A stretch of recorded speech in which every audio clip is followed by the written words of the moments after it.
So like I said yesterday, gifts, that the idea of things that sometimes hurt us and take us down can be what helps us move forward.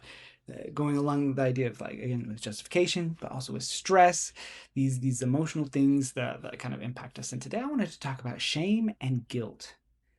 Now, these two emotions I feel get really bad rap. A lot of times they're explained as like, well, shame or guilt is I feel bad about what I did, and shame is I feel bad about who I am.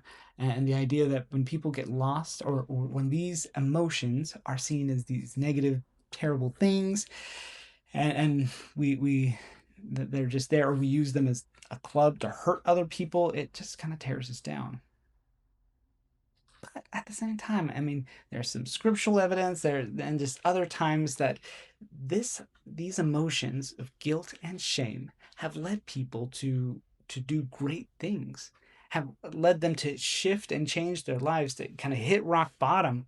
Like those emotions can be the catalyst to really facilitate and guide someone to becoming the best version of themselves.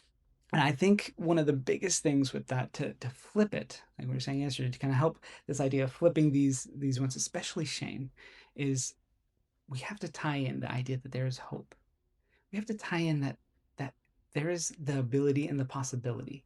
Now, a lot of people get that through God, that through God and Jesus Christ, there is hope for change, that we do not have to be who we have been because of them, because of the sacrifice, and because of their grace and mercy, and for us to take those ideas in and be like, okay, I there is this possibility for growth and change and adaptability, and right now I'm feeling like I'm broken. And in that essence, so the idea of shame is that I am broken, I am not enough, I who I am is a terrible person. And to a degree, like, if we are living that kind of life where we're doing terrible things and being a terrible person, to be able to acknowledge, hey, I'm feeling that, let me change. There's hope for that. And as I've talked about in this week, that I have confidence that you can change, you can grow. And I have said it from the beginning that recovery, true recovery, where we get recovered and heal and go forward as if this had never happened to us, um, in our brains and stuff, is possible. That we can be completely and totally changed.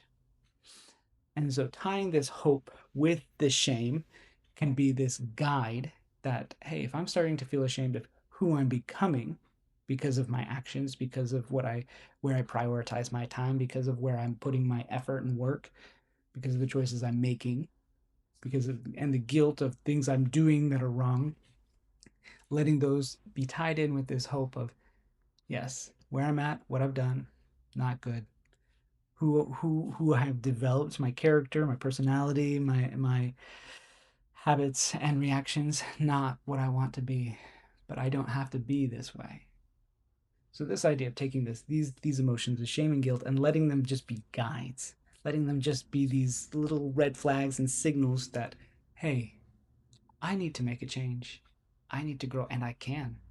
I am broken. I am not enough. I am fallen. All of those things are true, but they don't have to be true forever. And we can continue to have that perfect effort and put in the work so that we can grow and change and be different. Continue to write about those gifts that we've talked about, the emotional parts, the physical parts, the contextual, situational, the past history and the traumas, and think about, these are the things I have been given. These are the things I've been working on. These tools I have, these abilities, the strengths I have, and I'm going to continue to use them to flip them and tie them into these principles of hope, tie these principles of faith and of courage and of possibilities, and I'm going to apply them today. Write about them, keep writing about this and thinking about this and applying it every day.